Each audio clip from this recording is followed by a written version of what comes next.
जवानिया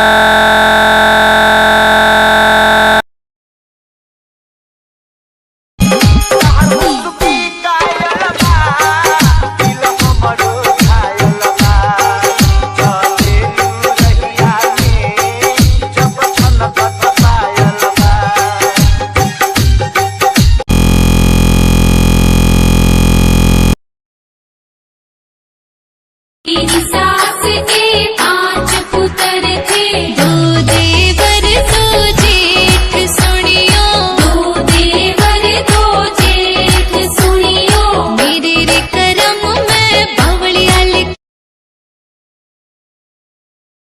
झुमके काना के न लाने, मोटा पैरना से कोका, टिक्का लाल रंग का लाना देना तागड़ी ते मुक्का, मेरी चोटी न्यू बोले ढूंगे हालूंगी, 52 गज का दामन पैर में टक चलूंगी, 52 गज का दामन पैर में टक चलूंगी।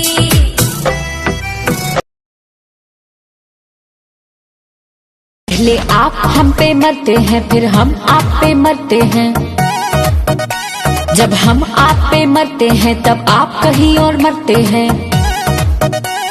कहते हो बुलाती है जाने का नहीं, हाँ हाँ जाने का नहीं, तो सुन हम बुलाई पे नहीं किए, इधर आने का नहीं। अंग्रेजी बोले के तो हमारा आदतें छूट गई। कल एगो चाय वाला के दुकान पर जाके कहनी कि भैया गिव मी 2 कपटी, तो कहते रहे कि तू कपटी, तोर बाप कपटी, तोर पूरा खानदान कपटी।